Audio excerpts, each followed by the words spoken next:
Bismillah, salam alaikum wa rahmatullah wa barakatuh. Dans cette petite vidéo résume que je fais comme d'habitude, c'est-à-dire je réfléchis, je regarde ce que je peux faire pour vous faciliter, pour vous aider et, euh, et je fais le résumé de ce que j'ai appris moi-même avec Allah, de ce que j'ai pu rassembler par rapport à un sujet donné.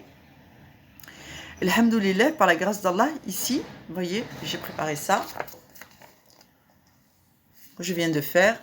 Donc, je vais vous énoncer un petit peu, ici, ce sera les protections, les protections du musulman à la fin des temps. J'ai essayé d'être concise pour que si vous suiviez les conseils que je vais énoncer ici, Inch'Allah, vous allez considérablement améliorer vos protections en tant que pratiquant dans votre nettoyage, si vous préférez, spirituel. Et si Dieu veut, Inch'Allah, vous allez, au fil du temps, vous améliorer dans cette pratique. Et ainsi, vos protections seront de plus en plus fortes, Inch'Allah, ainsi que votre conviction que vous êtes bien guidé. Bismillah. Déjà, la première des protections, c'est le Fajr. Salat al-Fajr. Donc, ce qu'il faudrait, et on revient à la vidéo où je vous ai dit, si vous avez du mal à prier, que le mal occulte vous a vraiment écrasé, que vous avez des problèmes de santé, et s'il y a deux prières qui sont les plus importantes de la journée, et que vous ne pouvez faire que ça, parce que vraiment vous êtes trop atteint, essayez de faire al-Fajr, et essayez de faire la salat avant de vous coucher, c'est-à-dire 2 unités le matin, et 2 unités le soir, en guise de protection et d'effort que vous mettez à vous mettre en conformité, Inch'Allah. Pour tout le monde, il faut que le Fajr devienne une priorité à atteindre. C'est-à-dire que chacun d'entre nous doit se dire, tiens, moi, désormais, il faut que je sois à l'aise dans Salat al-Fajr. Donc, il faut que le réveil devienne normal. Il faut normaliser le réveil. Et si ce n'est pas le cas, il faut continuer à se forcer. Il faut essayer de se lever plus tôt, petit à petit, et ainsi de suite, et s'améliorer. En fait, le but, c'est de s'améliorer. Parce que, vraiment, ce qu'Allah attend de nous, nous savons que nous ne serons jamais parfaits dans la pratique de l'islam. On ne sera jamais parfait. Mais il y a quelque chose qui unit tous les musulmans, tous les croyants pratiquants. C'est la volonté de s'améliorer et de répondre à l'appel d'Allah en termes de pratique. Donc, tous les efforts que vous ferez pour rester, pour devenir, pour vous améliorer des bons musulmans, sachez que Allah les accepte comme autant d'actes d'adoration. Donc, c'est vraiment ça la différence entre quelqu'un qui renonce et quelqu'un qui ne renonce jamais à essayer d'être au niveau de ce qu'Allah a exigé pour sa communauté. Donc c'est ce qui vous maintient finalement parmi les serviteurs d'Allah avec l'agrément d'Allah. Donc persévérez dans cette voie, Inch'Allah. Et voilà pour ceux qui veulent s'améliorer et à qui il manque seulement la connaissance. Voilà, je vous aide. Donc, si Allah me l'accorde. Donc, le Fajr. Donc, par rapport ici, la thème de la protection de la fin des temps, protection tout court du musulman et protection même selon les hadiths qu'a énoncé le prophète alayhi salatu wassalam. Donc, Salat al-Fajr, il faut vraiment essayer de se lever de plus en plus tôt et de se tenir pour arriver à Salat al-Fajr. Donc, si vous n'arrivez pas à vous lever, dès que vous vous levez, la première chose que vous devez faire, c'est l'intention de réparer le préjudice. Et donc, vous faites 2 unités. Inch'Allah. Pousse-toi le chat. Deuxième protection très importante en termes de salat. Donc, les ablutions. C'est-à-dire que quand vous devez apprendre à tenir vos ablutions toute la journée. Ça ne veut pas dire qu'on ne va pas aux toilettes. Ça veut dire que quand on va aux toilettes ou qu'on a un vent ou qu'on fait quelque chose qui nous fait perdre nos ablutions, eh bien, on va faire une toilette, on lave ses parties intimes et ensuite on fait nos ablutions, qu'il y ait une prière tout de suite derrière ou pas. C'est-à-dire que vous venez de faire le Fajr. 10 minutes après, vous avez besoin d'aller aux toilettes. Et vous allez aux toilettes et vous sortez, vous vous lavez les mains. Ne vous contentez pas de vous laver les mains. Faites vos ablutions, comme si vous alliez prier, même si la prochaine prière, elle est tard. La prochaine prière, elle est vers midi, donc entre 6h et midi, il va y avoir du temps. Mais ces ablutions sont une protection pour vous. Donc quand vous allez vous laver les mains, allez-y avec votre petite serviette, une petite serviette là, un carré, éponge. Faites vos ablutions, subhanallah, et si vraiment vous considérez que c'est trop de contraintes pour vous, faites la version coranique des ablutions. Faites une fois la bouche, une fois le nez, une fois les yeux, une fois le visage, une fois les avant-bras, une fois les cheveux, une fois les pieds. Et commencez par le pied droit et faites les ablutions de la main droite. Ça, c'est la version sobre, soft, mais on l'utilise. On n'est pas, Allah ne l'a pas interdit.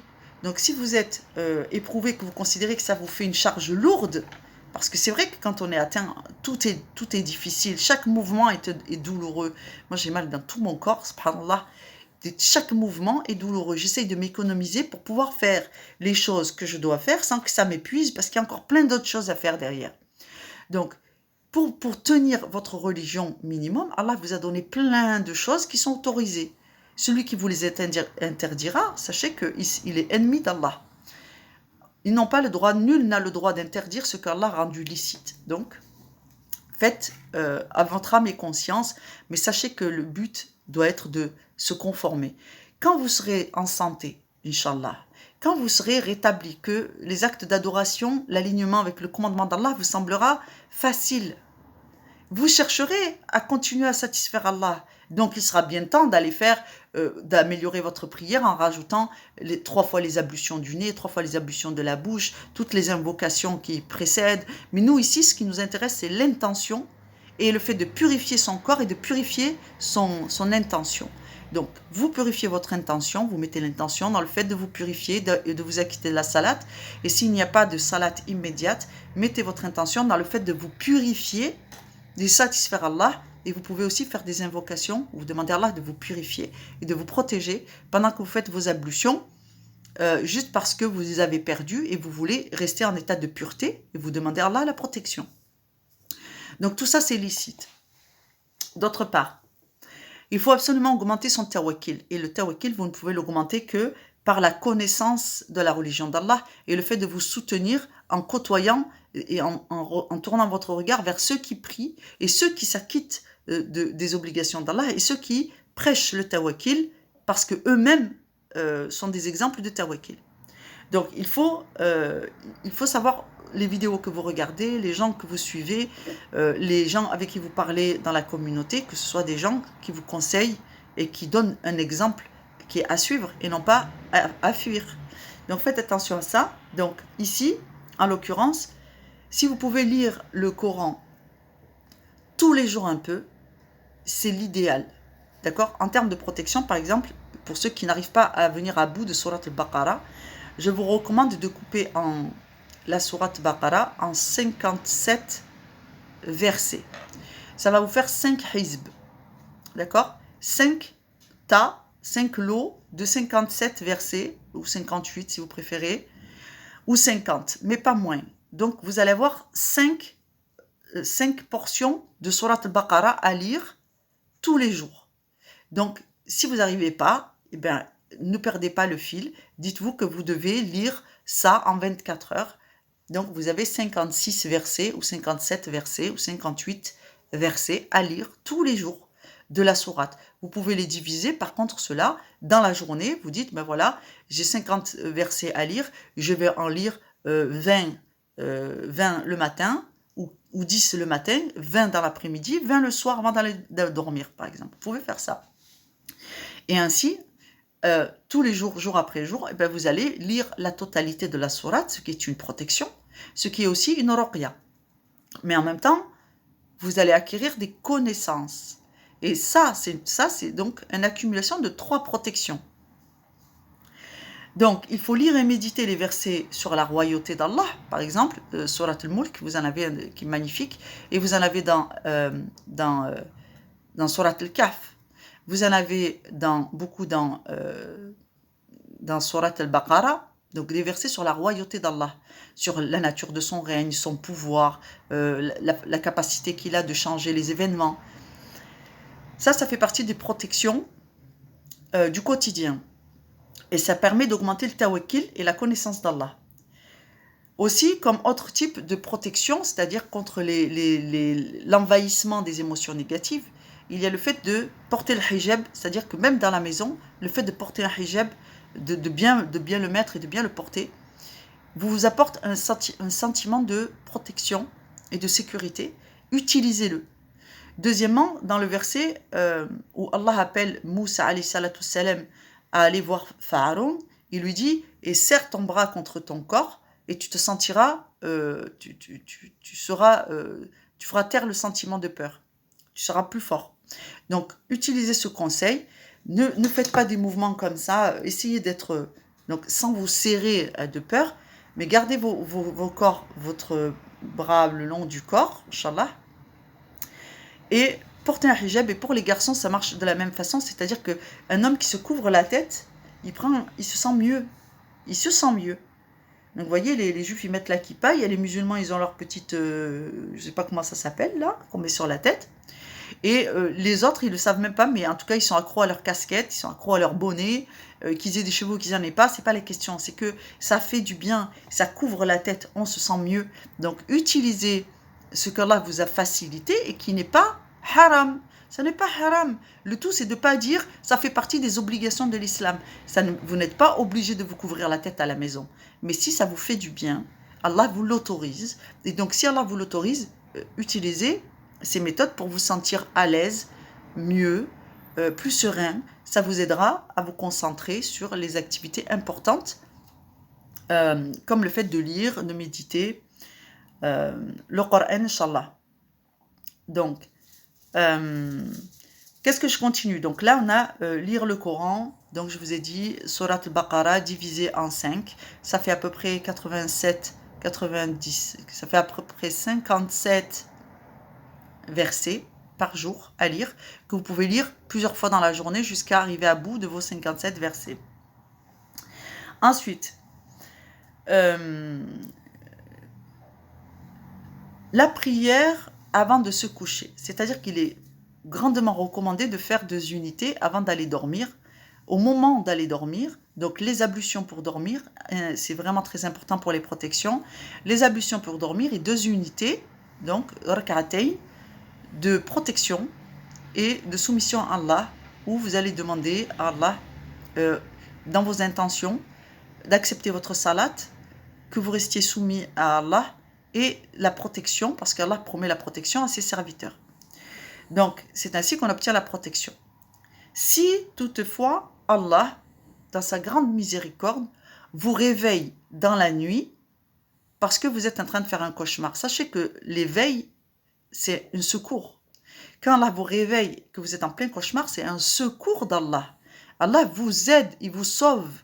Votre âme, elle est en péril, mais lui, il préfère vous réveiller. Et il vous réveille, et qu'est-ce que vous devez faire quand vous êtes réveillé, que vous avez fait un cauchemar? Surtout à l'approche de la fin des temps, il y a un hadith qui le recommande.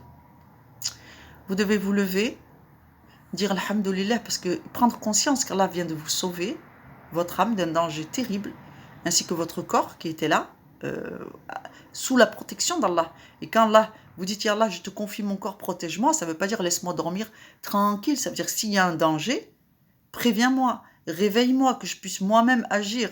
Donc Allah vous demande de vous lever, et votre mission, c'est d'aller faire des prières, 2 unités, des ablutions, comme je vous ai montré une fois, parce que la nuit, tout est compliqué, surtout quand on n'est pas réveillé. Demandez à Allah l'intention de vous purifier et de vous enlever ce qui vient d'être fait comme sihr. Cette prière, elle est très importante parce que Allah va vous enlever le sihr qui vient d'être fait, frais, fraîchement frais, déposé dans le corps, vaporisé dans la maison, ou que vous avez mangé. Il peut en enlever une partie importante. Parce que vous avez obéi rapidement, Allah va vous aider rapidement. Deuxièmement, le fait de vous lever pour aller prier physiquement, vous êtes au combat, parce que les démons qui vous ont attaqué, ils sont toujours là. Donc Allah vous dit, vous êtes mon soldat. Quand je vous dis d'aller prier, c'est par la prière que vous combattez.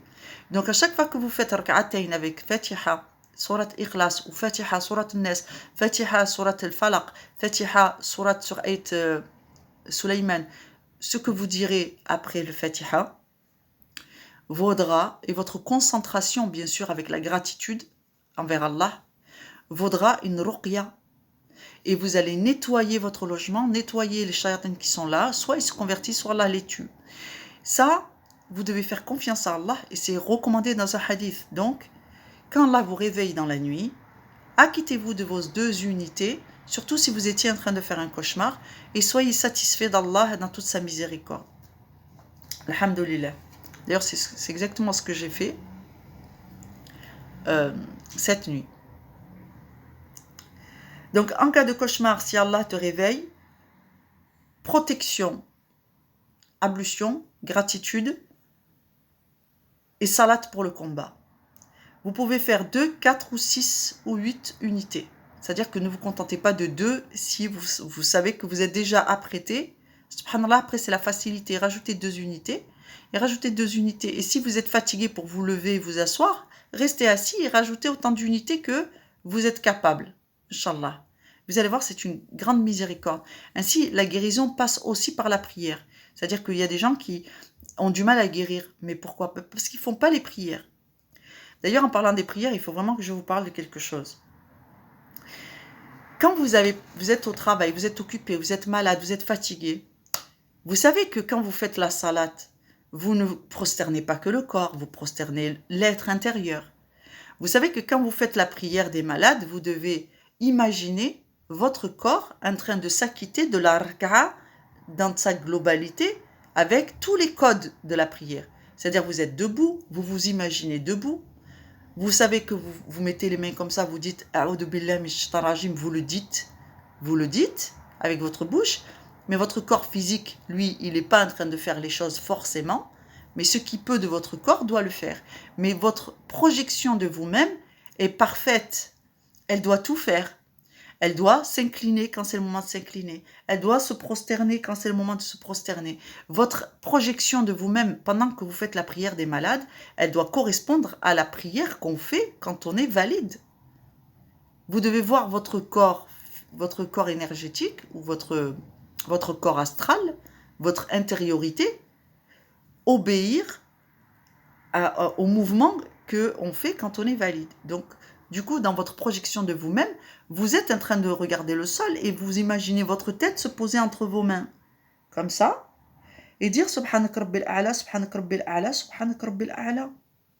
Et ensuite, vous vous relevez, mais votre projection de vous-même, elle fait tous les mouvements. Parce que lorsque vous faites ça, vous êtes incliné dans votre fort intérieur, vous êtes incliné dans votre être. C'est ça qui valide la prière. Ceux qui ne font pas cette inclinaison intérieure, lorsqu'ils s'acquittent de leur prière n'est pas valide et elle n'est pas acceptée. Donc il y a des gens qui prient de façon mécanique, mais c'est comme de la gymnastique. Leur prière n'est pas acceptée parce qu'ils n'ont pas plié leur être intérieur à la discipline qu'est la prière. Donc quand vous êtes invalide, que votre corps ne peut pas suivre, vous pouvez faire toutes vos prières. Vous pouvez faire toutes vos prières ainsi.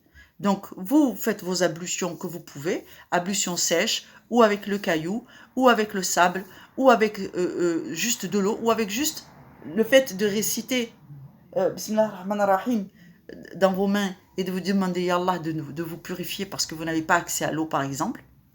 Toutes ces ablutions sont acceptées. Dans l'intention, tout est accepté. Il y a des gens qui ont des coupures d'eau, ils n'arrivent pas à payer leur facture d'électricité, ils n'ont pas d'eau à leur domicile, ça met des heures pour tirer de l'eau, ils ne peuvent pas faire 3 ablutions, je lave les mains, 3 ablutions, je lave les pieds, ils ne peuvent même pas. Et tout est froid, tout est humide chez eux. C'est-à-dire que même les conditions, si on cherche l'idéal de la mosquée, parce que c'est propre, parce que c'est grand, parce que c'est aéré, il y a des gens qui vivent dans des conditions d'humidité terribles. Il y a des gens, subhanallah, ils ont même pas de carrelage par terre, c'est du béton. Et quand je vois les gens faire des critiques sur mes vidéos, je crois qu'ils sont pas conscients de à qui on s'adresse. Là, on s'adresse à tout le monde. Je suis pas en train de m'adresser à des bobos bourgeois musulmans. Je suis en train de m'adresser à tout le monde. Et quand l'islam enseigne que dans les conditions les plus faciles, on fait comme ça, mais qu'il y a aussi des conditions très difficiles et qu'il faut connaître les lois qui s'appliquent de facilitation pour les gens qui ont déjà des conditions difficiles, ces enseignements, il faut bien les donner. Avant que des gens viennent me dire sous mes vidéos, attention, elle se trompe, elle ne connaît pas son sujet. Subhanallah, s'il y a bien quelqu'un qui connaît ce sujet, c'est moi. Donc les enseignements que je vous donne, ils sont avérés. Il y a des périodes où vous serez dans le faste, il y a des périodes où vous n'aurez rien, même pas du carrelage par terre. Vous n'aurez qu'un filet d'eau tout mince au robinet. Et vous ne saurez même pas comment maintenir vos prières parce que vous ne connaissez pas la législation sur les périodes difficiles et les épreuves qui touchent les gens. Donc, moi, je vous enseigne tout cela en sachant que il y a des gens que ça va toucher, il y a des gens qui sont concernés par ce que je dis. Il y a des gens qui ont tellement honte de leur situation que quand ils vont aller chercher du conseil, ils osent même pas dire la nature de la situation dans laquelle ils sont. Et les conseils qu'on leur donne, ils sont pas adaptés. Parce qu'ils ne peuvent même pas, subhanallah, par décence, dire la réalité de leurs conditions. Donc les conseils qu'on leur donne, ils sont pas bons. Parce qu'ils collent pas la réalité de la difficulté des gens. Donc moi, je connais tous ces problèmes et je sais que c'est difficile d'exprimer sa difficulté. Des fois, on a honte, on se dit comment j'ai pu en arriver là. Sachez que c'est une épreuve qui vient d'Allah. Sachez que si Allah a laissé la société, les ennemis, globalement, vous atteindre pour en arriver là, c'est parce que c'est Allah qui veut vous dépouiller de tout ce qui est superficiel. Donc la vérité, c'est que nous, on est des gens dignes quand on est musulman. L'islam, c'est la religion de la dignité. Sachez que si, malgré tout cela, on n'a pas réussi à t'enlever l'islam, c'est que tu n'as rien perdu. Tout le reste, ça va et ça vient. Mais celui qui a perdu l'islam n'a plus rien. Donc, soyez courageux, ayez confiance dans le choix d'Allah de votre destin, parce qu'il est en train de vous purifier, de vous épurer de tout ce qui est variable, aléatoire, superficiel, changeant. Mais l'islam, c'est quelque chose d'invariable. Que tu sois dans le faste ou dans la pauvreté, ta piété, elle doit être stable. Et c'est cette stabilité qu'Allah est en train de vous faire accéder.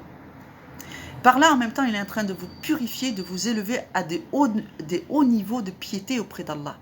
Et Allah vous dira de vous, voyez comme mon sujet est fidèle. Et Satan, na'Allah, a dit, oh Allah, c'est parce que tu les as comblés qu'ils te sont fidèles. Et Allah a dit, tu ne peux rien contre mes serviteurs.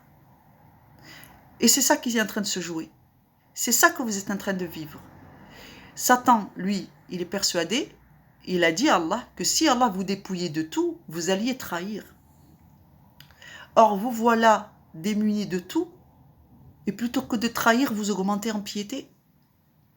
Donc, vous êtes les vrais serviteurs dont Allah parle et qu'Allah a honoré quand il a cité dans le livre. C'est vous qui lâchez rien. C'est vous qui prenez en compte que si Allah vous a autorisé quelque chose, en termes d'ablution, des ablutions sèches, les ablutions, le truc des malades, toutes ces dérogatives, Allah toutes ces dérogations, Allah vous les a autorisées parce que vous êtes dans une situation très difficile et Allah est peut-être le seul à avoir conscience de votre réalité.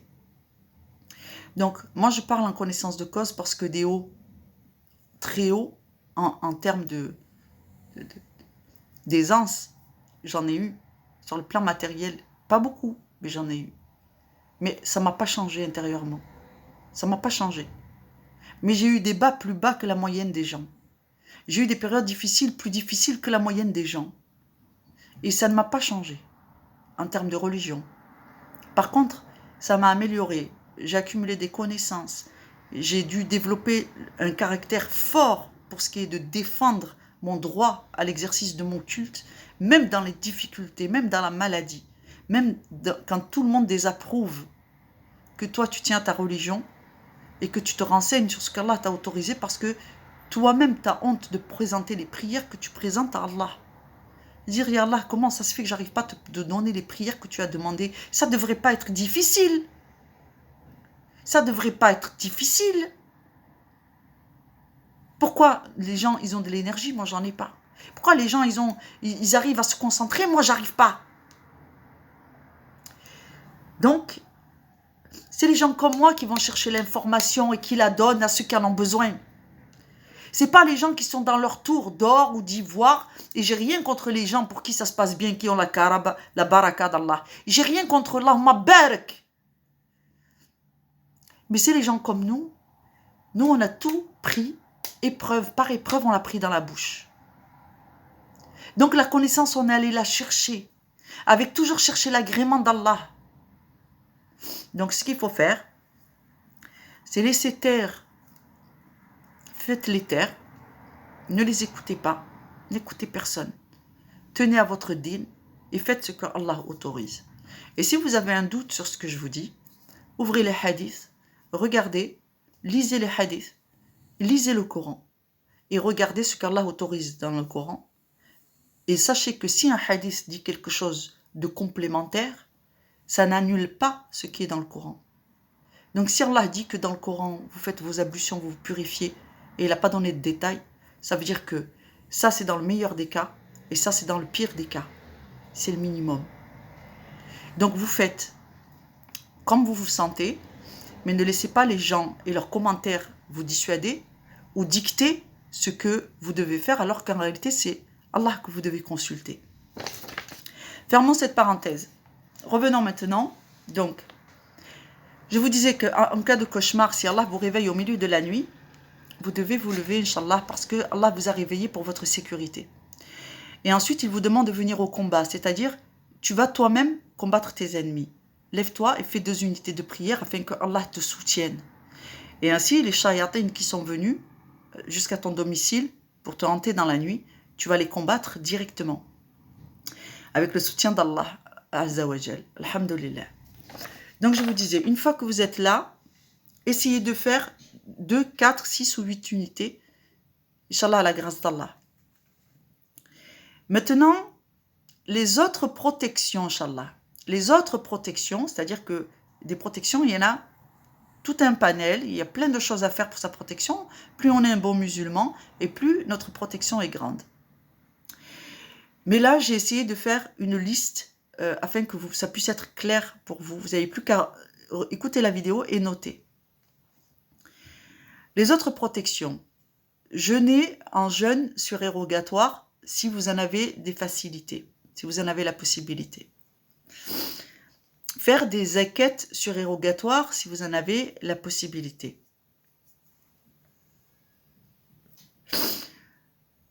Il est intéressant d'apprendre des versets du Coran, de dire, tiens, je vais réviser les versets que je connais déjà, les sourates que je connais déjà, et je vais faire l'acquisition d'un nouveau verset du Coran.